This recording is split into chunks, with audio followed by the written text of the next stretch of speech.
चलिए, तो आज की क्लास में हम देखेंगे भर्जन और निस्तापन में अंतर। हम देख चुके थे भर्जन क्या होता है, निस्तापन क्या होता है। नहीं, धातु कर्म में हम 4 स्टेप से गुजरते हैं। धातु कर्म हो गया कि अयस्क से शुद्ध धातु प्राप्त करने की संपूर्ण प्रक्रिया। नहीं, जो सब प्रक्रिया अपनाएंगे उसको क्या कह देंगे, धातु कर्म। जैसे अयस्क का संवरण, ये सब प्रक्रिया अपना रहे ना, ये सब क्या कहलाएगा, धातु कर्म कहलाएगा। धातु कर्म 4 स्टेप में हो जाता है। पहला अयस्क का संद्रण, अयस्क का संद्रण, दूसरा भर्जन या निस्तापन, तीसरा अवकरण, चौथा शुद्धिकरण। ये 4 स्टेप से जब हम गुजार देंगे तो हमको शुद्ध धातु मिल जाएगा। क्या किसी को दिक्कत नहीं ना। उसके बाद ये चीज ध्यान दीजिए कि अयस्क का संद्रण 4 विधि से करते हैं, नहीं करते हैं। पहला गुरुत्व पृथक्करण विधि, दूसरा फेन प्लवन विधि, तीसरा चुंबकीय विधि, चौथा रासायनिक विधि। इन चारों विधि को हम एक्सप्लेन कर दिए थे ना। उसके बाद दूसरा आता है भर्जन या निस्तापन, इसको भी हम पढ़ा दिए थे, नहीं पढ़ा दिए थे, ठीक है। अब तीसरा देखते हैं, ये भर्जन और तीसरा नहीं, उसी भर्जन एवं निस्तापन में अंतर देख लेते। यही दूसरा स्टेप में ये दोनों में अंतर देख लेते। आखिर सर भर्जन और निस्तापन पढ़ा है, ठीक है, लेकिन अंतर से बहुत सी चीज क्लियर हो जाता है, समझ गया ना। अब भर्जन या निस्तापन में प्रश्न भी पूछ देता है आपसे, भर्जन या निस्तापन में अंतर लिखें, एकदम निश्चित पूछता है, ध्यान रखिएगा लोग थोड़ा सा। अब भर्जन हमने आपको बताया, भर्जन सल्फाइड एस का होता है। किस एस का होता है, सल्फाइड एस का होता है। जो सब बताए उस पे देखिए, ध्यान दीजिए। और निस्तापन जो है कार्बोनेट एस का एवं जल युक्त एस का होता है, बताया हुआ है। किसी को कोई दिक्कत इसमें नहीं। ये 2 पॉइंट तो क्लियर है, क्लियर है ना। आप एक चीज और देख रहे थे, हम बताए कि भर्जन या निस्तापन में बाबू किसी भी एस को, या भर्जन में सल्फाइड एस को, या निस्तापन में कार्बोनेट एस को, या जलयुक्त एस को, सबको गर्म किया जाता है। सबको क्या किया जाता है, गर्म किया जाता है, गर्म किया जाता है। और जैसे ही हम गर्म करते हैं, सब अपना अपना क्या बनाता है, ऑक्साइड बना लेता है। सब क्या बना लेता है, ऑक्साइड बना लेता है। जब ऑक्साइड बना लेता है, गर्म करेंगे तो किसके उपस्थिति में, वायु की उपस्थिति में। अगर वायु ना हो तो क्या कोई चीज जल सकता है, संभव है। गैस जला लोगे बिना वायु के उपस्थिति में, है। अगर हवा नहीं तो आग नहीं, याद रखिएगा, ठीक है। इसलिए गैस वगैरह जो हम लीक हो जाता है उसको बंद करते हैं, क्या करते हैं, हवा के कनेक्शन को काटने का प्रयास करते हैं। बाल्टी लेके ऊपर से दाब दीजिए, कनेक्शन कट गया ना वायु का। और जितना देर अंदर में वायु है, जितना उतना जलेगा, खेल खत्म, बंद हो जाएगा। कम्बल से क्या करते हैं, उसको ढक देते हैं। क्या करते हैं, वायु आखिर उड़ता है तो गर्म हो जाता है ना, क्या वायु को जाने नहीं देता है। उसी प्रकार कम्बल अगर लपेट दे उसके ऊपर तो क्या वायु रहेगा उसके अंदर। कोशिश कीजिएगा, एक पतला चादर में, लॉजिक बता रहे, एक पतला चादर में एक प्रश्न सुन लीजिए, सभी ध्यान दीजिएगा। एक पतला चादर में एक चादर है, ठीक है। मान के चलो कि एक प्रश्न बताओ कि तुम लोग 3-4 चादर को एक जगह कर दिए, ठीक है, और एक मोटा सा रजाई लिए, किसमें ज्यादा गर्मी लगेगा, बताया हुआ। चलो 3-4, क्योंकि देखिए 3-4 चादर में गर्मी लगेगा, इसलिए लगेगा क्योंकि चादर में जो छेद है, अगर उस पर फिर चादर रख देंगे तो छेद को क्या कर देगा, उस पर अगर मान चलो तनी मनी कसर भी रह गया, तेसर मारेंगे ना, खेले खत्म। देखो कैसे गर्मी फूक देता है, कभी ट्राई करना, समझ गया ना। कम्बल एक ले लेना, ठीक है, उसको तुम ओढ़ना, 4-5 को चादर तुम साट के उसको ओढ़ लेना, ठंड किसमें नहीं लगेगा। 3-4 कारण है कि छेद, कमल जब मुंह तोड़ता है तो देखता है ना छेद, 3-4 को डालो नया आने लगेगा, खत्म। इसलिए कोशिश कीजिएगा जब गैस में आग लगे तो 2-3 को चादर क्या करे, उस पर एक करके सबको क्या कीजिए, तब लपेट दीजिए, तब और खेल खत्म, तुरंत हो जाएगा। तो एक अवेयरनेस हो गया, ध्यान रखिएगा आप लोग। अक्सर घर में प्रॉब्लम ये आ जाता है, गैस लीक हुआ, आग लग जाता है, क्या करें, भाग दे दौड़ने लगते हैं, नहीं दौड़ने, घबराइएगा नहीं, और या नहीं तो चुपचाप हाथ ले जाके दाब दीजिए, नहीं जलेगा, झूठे डरते हैं, आराम से जाके दाब दीजिए। हाँ, तो हवा के कनेक्शन को क्या करना है, बंद करना है। तो हम प्रश्न क्या बोल रहे थे, वायु की उपस्थिति में ही आग लगेगी नहीं। तो जब भी हम गर्म करेंगे, गर्महीन किया जाता है, जब गर्म किया जाता है भर्जन या निस्तापन में, तो वायु की उपस्थिति में ही गर्म किया जाता है, चाहे वो जरूरी नहीं है, चाहे दुनिया का कोई भी पदार्थ हो। सॉरी, अगर वो जलेगा तो वायु की उपस्थिति में जलेगा। और दूसरा पॉइंट बता दिए कि भर्जन सल्फाइड एस का, निस्तापन कार्बोनेट एस का होता है। क्या इतना बात सबको क्लियर है? देख लेते हैं। देखिए, इसमें अयस्क को वायु की उपस्थिति में गर्म किया जाता है ना। इसमें अयस्क को भी वायु की उपस्थिति में गर्म किया जाता है, लेकिन एक वर्ड लग गया सीमित। सीमित कहने का मतलब एक सीमित वायु की उपस्थिति में, ऐसा नहीं कि अथाह वायु दे दिए, जला दिए, जितना मन तितना नहीं। द्रव्यनांक से कम ताप पर गलना नहीं चाहिए, गलना नहीं चाहिए, द्रव्यनांक से कम ताप पर बताया हुआ है। तो सीधा इतना बात ध्यान में रखिएगा, वायु की उपस्थिति में दोनों को क्या किया जाता है, गर्म किया जाता है। दूसरा देखिए, यह पराया कौन है इसका, टेंशन ही नहीं है इसमें। यह पराया कौन है इसका, कार्बोनेट है इसका। एक नहीं लिखे जलयुक्त है इसका भी, किसका, जलयुक्त, दिमाग में रखिएगा, ठीक है, लिखाया हुआ है उसमें, इसमें नहीं लिखे, लेकिन याद रखिएगा कार्बोनेट एस का निस्तापन होता है। इस विधि से, कौन सा विधि से, भर्जन से, भर्जन विधि से एस ऑक्सीकृत हो जाता है। देखिए ऑक्सीकृत हुआ ना, ऑक्सीकृत मतलब ऑक्सीजन जुट जाना, ऑक्सीकरण, ऑक्सीकृत से मतलब ऑक्सीकरण, ऑक्सीकरण को ही क्या कह देंगे, ऑक्सीकृत कह देंगे। तो देखिए ऑक्सीजन इसमें जुट गया ना, जैसे ही कोई चीज को गर्म करेंगे, जलाएंगे, तो उसमें ऑक्सीजन ऐड होगा ना। तो देखिए यहाँ ऑक्सीजन जुट गया, ऑक्साइड बना लिया ना, यानी ऑक्सीकृत हो गया। ऑक्सीकृत हो गया तो अब इसको हटाने के लिए हमको क्या करना होगा, अवकरण करना होगा। तीसरा विधि वही है, बताए ना। तो यानी इसमें ऑक्सीकृत हो जाता है, और इस विधि में भी अयस्कों का निर्जलीकरण हो जाता है और वे स्पंज की तरह हो जाते हैं। सीधा बात याद रखिए, इसमें भी ऑक्सीकृत हो जाता है। देखिए यहाँ हो जाता है ना, इसी पॉइंट को लिख दीजिएगा, इसमें भी कोई दिक्कत नहीं हो, इसमें भी ऑक्सीकृत ही हो जाता है। निर्जलीकरण कहने का मतलब हो गया कि वो जल जो है ना, वो क्या हो जाता है, हट जाता है, यानी गैस बन के क्या हो जाता है, उड़ जाता है, और स्पंज की तरह होता है। स्पंज रसगुल्ला खाए है ना, दाबते हैं तो पुच पुच करता है ना, तो जो चीज पुच पुच करेगा उसी को कहते हैं स्पंज। क्या कहते हैं, स्पंज, याद रहेगा। सीट के कवर में जो फोम रहता है वो भी पुच पुच करता है ना, वो भी कैसा है, स्पंजी है। जो चीज दब जाए उस तरह आसान से, उसको क्या कहेंगे, स्पंज। तो अब याद रखिए, इस विधि में एस का निर्जलीकरण हो जाता है और वे स्पंज की तरह हो जाते हैं। क्या इसमें किसी को दिक्कत, ऑक्सीकृत नहीं हो जाता है, ऑक्सीजन ऐड हो गया ना, ऑक्साइड तैयार कर लेता है नहीं। या तो ये याद यहाँ लिख दीजिएगा कि जब भी गर्म किया जाता है तो अपना ऑक्साइड तैयार कर लेता है, इसमें भी वही चीज अपने से बना के लिख दीजिएगा। चौथा देखिए, इसमें निस्तापन से अधिक ताप की आवश्यकता होती है। ये बात गौर करने लायक है। निस्तापन में जितना ताप है, जरूरत है, ठीक है, उससे अधिक इसमें निस्तापन में भर्जन से कम ताप, भर्जन से कम ताप की आवश्यकता होती है। उतना जितना इस, अगर मान लो इसमें 100 डिग्री सेल्सियस है, इसमें 100 डिग्री सेल्सियस से कम की जरूरत होती है। तो भर्जन में अधिक ताप की आवश्यकता होती है, निस्तापन में कम ताप की आवश्यकता है। क्या इतना बात समझ में आया? भर्जन में अधिक ताप की आवश्यकता होती है, निस्तापन में कम ताप की आवश्यकता होती है, नहीं होती है। भर्जन सल्फाइड एस का होता है, यहाँ देखिए सल्फाइड एस यानी सल्फर का मात्रा होगा, नहीं होगा, सल्फर का मात्रा है, सल्फर का मात्रा। तो सल्फर, सल्फाइड एस का भर्जन किया जाता है। उसको देखिए ऑक्सीजन की उपस्थिति में जलेगा, उसमें देंगे ना, जलाएंगे, गर्म करेंगे, जब गर्म करेंगे तो क्या बना देगा, जिंक ऑक्साइड। इधर सल्फर डाइऑक्साइड, ये तो गैस है, ये क्या है, गैस है, ये क्या हो जाएगा, टोटल उड़ जाएगा, नहीं उड़ जाएगा। और कार्बोनेट एस का निस्तापन होता है, तो यहाँ देखिए कार्बोनेट एस के लिए सॉलिड के रूप में है, इसको क्या किए, गर्म किए, इसको क्या किए, गर्म किए, और गर्म किए तो ये भी अपना ऑक्साइड तैयार कर लिया, और कार्बन डाइऑक्साइड निकला गैस, ये क्या गैस बन के क्या हो गया, ये उड़ गया, बच गया क्या, कैल्शियम ऑक्साइड। यहाँ क्या बच गया, जिंक ऑक्साइड बच गया ना। अब आप ध्यान दीजिए, यही हम तीसरा स्टेप समझा देते हैं। तीसरा स्टेप फर्स्ट चैप्टर में पढ़ाया हुआ है, अवकरण पढ़ाया हुआ है ना, अवकरण। अवकरण को क्या बोलते हैं इंग्लिश में, रिडक्शन। क्या बोलते हैं, रिडक्शन।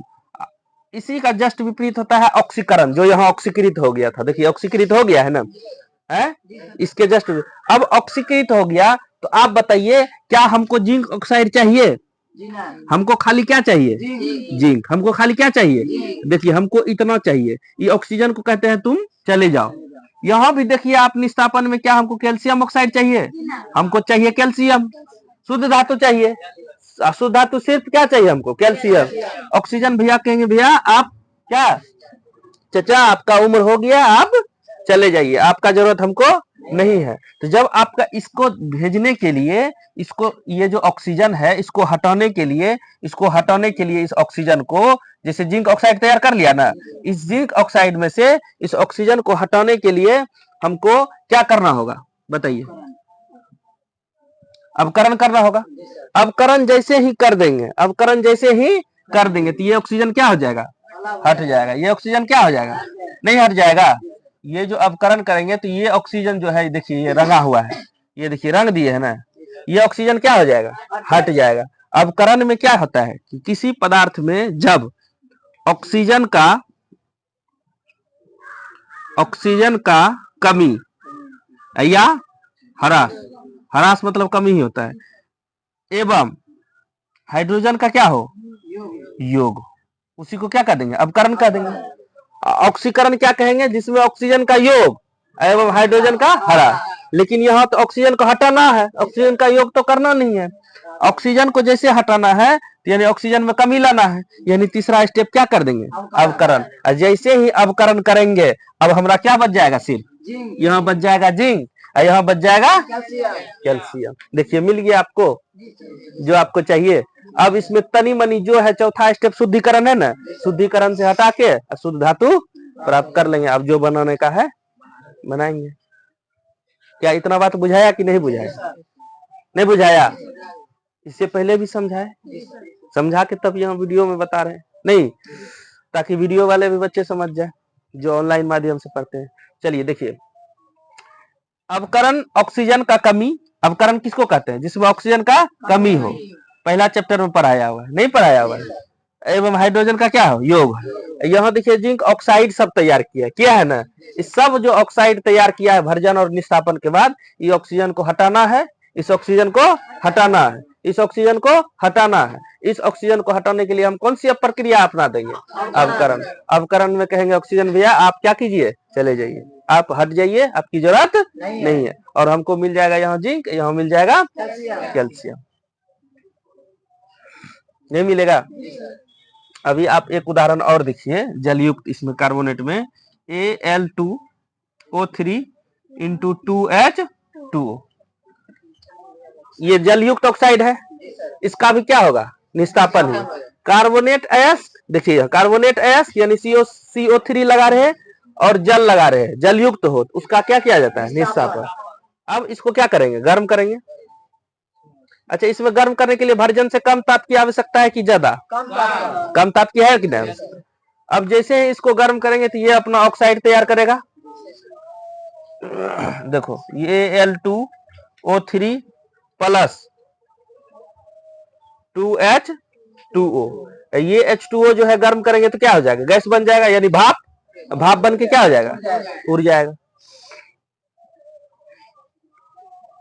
यहाँ देखिए ऑक्साइड तैयार कर लिया ना, हमको चाहिए क्या, एल्युमिनियम, हमको क्या चाहिए, एल्युमिनियम। तो बताइए ऑक्सीजन हटाने के लिए क्या कर देंगे, अवकरण क्या कर देंगे, अवकरण करेंगे। तीसरा स्टेप, ये ऑक्सीजन क्या हट जाएगा, बच जाएगा हमको कौन चीज, क्या समझ में आया। तो जल युक्त अयस्क या कार्बोनेट अयस्क का क्या होता है, निस्तापन। निस्तापन में भर्जन से कम ताप की आवश्यकता होती है ना। निस्तापन कार्बोनेट अयस्क एवं जल युक्त अयस्क का किया जाता है। भर्जन किसका किया जाता है, सल्फाइड अयस्क का किया जाता है। ऑब्जेक्टिव के लिए याद रखिएगा। क्या इतना बात समझ में आया। तीसरा स्टेप भी समझा दिया, अवकरण क्या होता है, उसमें ऑक्सीजन का क्या होता है, ह्रास, हाइड्रोजन का योग। तो ऑक्सीजन का हमको ह्रास करना है, तो तीसरा स्टेप क्लियर है। अब चौथा स्टेप हम क्या देखेंगे, शुद्धिकरण। क्या देखेंगे, शुद्धिकरण। आइए अब शुद्धिकरण देखते हैं। क्या जी सर, ठीक। अब चौथा पॉइंट था हमारा शुद्धिकरण। हम लोग अवकरण तक पहुंच गए। अब चौथा पॉइंट क्या था मेरा, शुद्धिकरण। अब शुद्धिकरण कर देते हैं। धातु का ऑक्साइड तैयार हुआ था भर्जन और निस्तापन में, उसके बाद अवकरण कर दिए थे, ऑक्सीजन हट गया। अभी भी उस धातु में क्या है, अशुद्धि है। अब जो भी अशुद्धि है सबका क्या कर देंगे, शुद्धिकरण कर देंगे। सारा अशुद्धि क्या कर देंगे, हटा देंगे। अब देखिए शुद्धिकरण में क्या होता है। अवकरण के पश्चात, अवकरण जब कर दिए तीसरा स्टेप में, उसके बाद जिस धातु की प्राप्ति होती है उसमें अशुद्धियां रहती है, उन अशुद्धियों को हटाकर शुद्ध धातु प्राप्त की जाती है। शुद्ध धातु प्राप्त करने के लिए शुद्धिकरण की आवश्यकता होती है, होगा कि नहीं? शुद्ध धातु हमको प्राप्त करना है तो शुद्धिकरण की आवश्यकता होगी। इसके लिए वैद्युत परिष्करण विधि सबसे अधिक उपयुक्त है। एक विधि है जिसका नाम है वैद्युत परिष्करण विधि, याद रखिएगा। वैद्युत परिष्करण विधि से हम लगभग धातु का शुद्धिकरण करते हैं। क्या करते हैं? शुद्धिकरण करते हैं। यानी चौथा स्टेप में हमारा शुद्धिकरण होता है और शुद्धिकरण में हम लोग इस स्टेप को अपनाते हैं, इस विधि को अपनाते हैं जो सबसे बढ़िया माना जाता है, जिसको कहते हैं वैद्युत परिष्करण विधि। जो अभी भी सब धातु निकाला जाता है तो इसी विधि के द्वारा तैयार किया जाता है। जैसे चांदी वगैरह खनन से निकाला, कॉपर वगैरह सोना वगैरह निकाला, तो अंतिम में शुद्ध इसी विधि के द्वारा किया जाता है। कैसे किया जाता है देखिए, लोग दिमाग में चलता होगा ना, जब अंदर से निकालता है कैसे शुद्ध करता है। आता है ना सोना आपके पास, आपके पास सोना आता है शुद्ध सोना 24 कैरेट का। किसका? कितना? 24 कैरेट का। अब 24 कैरेट का आता है जो शुद्ध सोना, तो वो इस तरह इस विधि से शुद्ध किया जाता है लास्ट स्टेप, और भेजा जाता है तब सप्लाई के लिए। देखो वैद्युत परिष्करण विधि में तांबा यानी कॉपर, जस्ता, जिंक, टीन, निकेल, चांदी, सोना इत्यादि और भी बहुत सारा धातु, समझ गया ना? हाँ, धातु का शुद्धिकरण वैद्युत परिष्करण विधि के द्वारा किया जाता है। अब वैद्युत परिष्करण विधि क्या है एक बार समझ लो, तब उधर देखना। लिखा हुआ छोड़ दो, दिमाग में चाहिए। हाँ, दिमाग में चाहिए। कोशिश कीजिए विज्ञान को दिमाग में रखे। होता क्या है देखिए, एक कंटेनर लेंगे, ठीक है? बैटरी वगैरह देखे हो ना, कंटेनर में रहता है ना सब चीज भीतर में, बैटरी वगैरह देखे हो। इसी प्रकार से एक क्या लेंगे, बड़ा सा कंटेनर लेंगे, कनिष्ठ हो इसमें सप्लाई होता है, बहुत बड़ा लेंगे। क्या लेंगे? बड़ा सा लेंगे, बड़ा लेंगे। देखो जहां पे ऐसा चिन्ह दिखे वो समझ लेना स्विच है। वो क्या है? स्विच है। ऑन ऑफ करने वाला स्विच होता है ना, जहां पे ऐसा चिन्ह है वो स्विच है। जहां पे छोटा बड़ा टर्मिनल दिखे वो समझो माइनस प्लस। एगो प्लस वाला होता है ललका तार, एगो माइनस वाला होता है काला वाला, होता है ना। एगो प्लस टर्मिनल है, एगो माइनस टर्मिनल है। यहाँ क्या लगा हुआ है? स्विच, ऑन ऑफ करने के लिए, लाइन देने के लिए ऑन ऑफ। ये देखो गधा को, यहाँ देखो इसको क्या कहते हैं? हाँ, यहाँ ध्यान दो, यहाँ माइनस प्लस नहीं, बैटरी से कनेक्शन कर दिए, लाइन दे दिए, बिजली सप्लाई कर दिए, करंट यानी सिरा दे दिए, करंट का सब भी कनेक्शन कर दिए, स्विच भी दे दिए। देखो एगो कहेंगे एनोड, एगो कहेंगे कैथोड। अब किसको एनोड कहेंगे, किसको कैथोड कहेंगे, समझो। जिस भी धातु का शुद्धिकरण करेंगे, जिस भी धातु का शुद्धिकरण करेंगे, जैसे यहाँ देखो कितना धातु है ना, सब धातु। अगर इसमें शुद्धिकरण करना है, मान के चलिए आपको कॉपर का शुद्धिकरण करना है, फॉर एग्जाम्पल कॉपर। किसका? कॉपर का, यानी तांबा का। किसका? तांबा का। इसका करेंगे, तांबा को इंग्लिश में क्या बोलते हैं? कॉपर, कॉपर बोलते हैं ना। अब मान के चलिए कि आपको कॉपर का शुद्धिकरण करना है, तो यहां तक जब आएगा तीसरा स्टेप तक, तो कॉपर अशुद्ध ही रहेगा, साफ शुद्ध होगा नहीं ना। कॉपर का अशुद्धि का एगो प्लेट बना लेंगे, नहीं बुझा? कॉपर अशुद्ध अयस्क जो है कॉपर का, उसका अशुद्ध कॉपर का, यानी कि जो उसमें शुद्ध अशुद्धि हो, जिसमें क्या हो? अशुद्धि हो। कॉपर जो जैसे यहां तक निकला तीसरा स्टेप तक, गौर करना हम क्या बोल रहे हैं कि जब अशुद्ध धातु का, जब अशुद्ध धातु यानी कॉपर का ही, किसका? कॉपर का कर रहे हैं ना। अगर यहाँ तांबा का करेंगे तो तांबा का, टीन का करेंगे तो टीन का, निकेल का करेंगे तो निकेल का, चांदी का करेंगे तो चांदी का, जिसका करेंगे उसका लेंगे। अशुद्धि का क्या बना लेंगे? एगो प्लेट। एगो क्या बना लेंगे? शुद्ध धातु का प्लेट, यानी यहाँ शुद्ध कॉपर, पहले से भी तो शुद्ध कॉपर निकाला हुआ है ना, शुद्ध कॉपर का एगो बना देंगे, समझ गया ना? एगो बना देंगे, जिसको क्या कह देंगे? कैथोड। जिसको क्या कहेंगे? कैथोड। अच्छा बताओ, कैथोड अब शुद्ध वाला है कि अशुद्ध वाला है? शुद्ध वाला है। अशुद्ध वाला कौन है? एनोड। और दोनों किसका बना हुआ है? कॉपर का है। कॉपर में जो अशुद्धि, जिसको शुद्धिकरण करना है ना, जिसका शुद्धिकरण करना है उसका बना लेंगे एनोड। मान के चलो कॉपर है, निकाले, 3 स्टेप तक आए, अब करण तक करते करते आए ना। अब उसका क्या करेंगे? उस सब को एक ढाल तैयार करके एक ये लाठी के जैसा क्या करेंगे? बना लेंगे, समझ गया ना। और उसका क्या नाम दे देंगे? एनोड। पहले से भी तो कॉपर शुद्ध किया होगा, हुआ होगा ना, घर में रखा हुआ होगा ना फैक्ट्री में सॉरी। तो जो शुद्ध किया हुआ है उसका क्या बना देंगे, कैथोड। एक पतला पत्थर ले लेंगे उसका एक बना देंगे, दोनों में तार जोड़ देंगे, एगो तार में स्विच तो एक के तार में रहता है कि दोनों तार में लगाते हैं, दोनों तार में लगाएंगे शॉर्ट कर जाएगा ना, तो एक तार में ही स्विच जोड़ते हैं। कभी घर में जोड़े हैं ना, एक तार में देखिए स्विच जोड़ दिए है ना ऑन ऑफ करने के लिए, एक तार इधर से दे दिए और दोनों का प्लस माइनस से क्या कर दिए, कनेक्शन कर दिए। अब मान चलिए कॉपर जो लेंगे, अब ई कॉपर अशुद्ध कॉपर का है एनोड, एनोड क्या है अशुद्ध का, कैथोड क्या है शुद्ध का। क्या यहां तक क्लियर हुआ। अब यहां देखिए शुद्ध धातु है ना, ये क्या है अशुद्ध है, ये क्या है अशुद्ध है। अब क्या होगा, यहां तक क्लियर हो गया। अब क्या होगा समझिए, अब इसमें एक घोल घोल डाल देंगे, इसमें क्या डाल देंगे, घोल डाल देंगे। अब घोल किसका डालेंगे, सब चीज इसी का, कॉपर का, कॉपर धातु का लवण विलयन, कॉपर धातु का लवण विलयन क्या है CuSO4, यही लवण है। कॉपर सल्फेट लवण है कि नहीं, लिखा है लवण में कॉपर सल्फेट लिखा है कि नहीं। तो कॉपर सल्फेट जो लिखा है अशुद्ध धातु का, इसका अशुद्ध यानी कॉपर का जो लवण विलयन है ना, लवण विलयन, इसका क्या तैयार कर देंगे, घोल। इसका क्या करेंगे, घोल। इसको क्या करेंगे, डाल देंगे इस कंटेनर में, डाल दिए।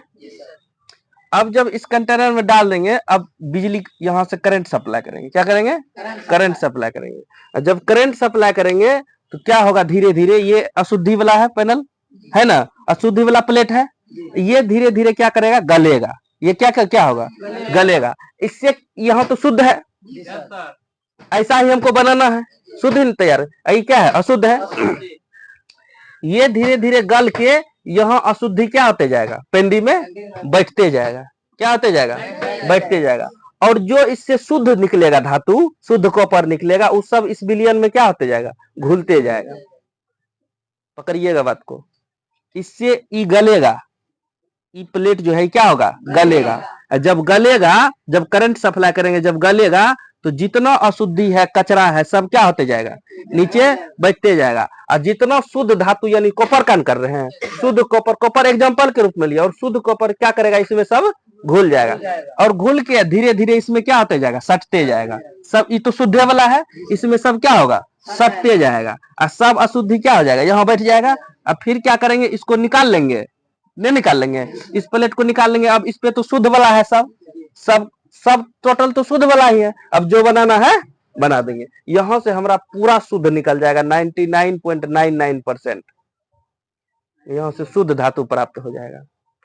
बात बुझे कि नहीं बुझे, समझ में आया, फिर से बुझो। ये एनोड अशुद्धि वाला का है। अगर मान चलिए कॉपर का कर रहे हैं तो कॉपर का अशुद्धि वाला प्लेट है, अगर चांदी का कर रहे हैं तो चांदी का अशुद्धि वाला प्लेट है, अगर सोना का कर रहे हैं तो सोना का अशुद्धि वाला प्लेट है। ये प्लेट शुद्ध का है, ये प्लेट किसका है, शुद्ध का। शुद्ध वाला प्लेट को कैथोड, अशुद्धि वाला को एनोड। अब जिस भी धातु का करेंगे शुद्धिकरण, उसी धातु का क्या कर लेंगे, लवण विलयन डाल देंगे। लवण विलयन बना के क्या करेंगे, डाल देंगे। अब उसमें क्या होगा, ये जो अशुद्धि वाला प्लेट है ये क्या होने लगेगा, गलने लगेगा। गलने लगेगा, अशुद्धि कहाँ हो जाएगा, नीचे बढ़ जाएगा। अशुद्ध वाला क्या हो जाएगा, इसमें मिल जाएगा। और धीरे धीरे इस प्लेट में क्या होने लगेगा, शुद्ध धातु सटने लगेगा। चारों तरफ से क्या होने लगेगा, सटने, एकदम चारों तरफ से इसे सटने लगेगा, ये सब सटने लगेगा, चारों तरफ से सट जाएगा ना। अब जब सट जाएगा तो इसको क्या करेंगे, निकाल लेंगे, नहीं निकाल लेंगे। और जब निकाल लेंगे तो यही तो हमको चाहिए था, अब बना लेंगे जो बनाने का। ये जो कचरा तैयार हुआ, अशुद्धि कचरा तैयार हुआ ना, इसको बोलते हैं एनोड पंख। एनोड से हमें निकला है, एनोड से अशुद्धि निकला है, तो एनोड से अशुद्धि निकला है तो इसको क्या नाम रख दिए, एनोड पंख। क्या रख दिए, क्या समझ में आया कैसे होता है शुद्धिकरण। किसी को दिक्कत, झूठे हम नहीं मिला रहा है। तो अब समझो, देखो तांबा जस्ता टीन, वही बात लिखे, तांबा जस्ता टीन निकेल चांदी सोना इत्यादि धातुओं का शुद्धिकरण विद्युत परिष्करण विधि के द्वारा किया जाता है। इसमें क्या होता है, जिस धातु का शुद्धिकरण किया जाता है उसी धातु का अशुद्ध मोटे गुटके का क्या बना जाता है, एनोड। अशुद्ध मोटे गुटका का नहीं बनाया जाता है, एनोड बनाता है। और शुद्ध धातु की पतली पत्थर को क्या बनाया जाता है, शुद्ध कार्य बनाते हैं। इसका शुद्ध धातु का क्या बनाया जाता है, कैथोड बना लिया। धातु के लवण का विलयन उपयोग विद्युत अपघटन के रूप में करते। जो भी धातु करेंगे उसका लवण का क्या करेंगे, विद्युत अपघटन के रूप में तैयार कर देंगे ना विलयन। है। जैसे ही करंट तैयार करेंगे, विद्युत धारा प्रवाहित इसमें किया जाता है, करने से अशुद्ध धातु का एनोड विलयन क्या होने लगता है, गलने लगता है। और जब गलने लगेगा तो शुद्ध धातु निकलकर विलयन में घुल जाता है। शुद्ध धातु निकल के इसे विलयन में क्या होता है, घुल जाता है। और जब देखो लिखे है ना, विलयन में घुल जाता है, अशुद्धियां एनोड के नीचे पेंदी में बैठ जाता है, जिससे एनोड पंख कहते हैं। जिसे क्या कहते हैं, एनोड पंख कहते हैं। एनोड से जितनी मात्रा में शुद्ध धातु, इससे जितनी मात्रा में शुद्ध धातु विलयन में घुलती है, इसमें घुला ना निकल के, उतनी ही मात्रा में शुद्ध धातु विलयन से कैथोड पर क्या हो जाती है, जमा हो जाती है। इस विधि से 99.9% शुद्ध धातु की प्राप्ति हो जाती है। क्या जो बात बोले वही बात लिखा हुआ है? क्या इस बात को याद करना होगा? अपने से नहीं लिख लेगा। जिस धातु का हम करेंगे अशुद्धिकरण, उसी धातु का क्या लेंगे, एनोड बना लेंगे। ये अशुद्धि वाला है, एगो और पहले से शुद्धिकरण किया हुआ रहेगा ना, उसका एक शुद्ध उसी धातु का शुद्ध पत्थर यहाँ क्या करेंगे, लगा देंगे, दोनों से सप्लाई कर देंगे, ठीक है। उसी धातु का लवण विलयन तैयार करके क्या करेंगे, डाल देंगे। और जैसे ही करंट करेंगे ये क्या हो गया, गलने लगेगा, और गलने लगे तो अशुद्धि पेंदी पे बैठने लगेगा, जिसे क्या कहते हैं, एनोड पंख। एनोड पंख अशुद्धियां है सब, जो शुद्ध धातु इससे निकलेगा सब क्या किसमें, विलयन में घुल जाएगा, और फिर धीरे धीरे इसमें सटने लगेगा, फिर इसको क्या करेंगे, निकाल देंगे। बुझा गया ना है? तो कल इस पे एग्जांपल देख लेंगे। यही एग्जांपल अभी जो बोले ना कॉपर का, यही एग्जांपल एक देख लेंगे। नहीं इतना तक रखें आज, ठीक है। धन्यवाद। आज की क्लास यही तक।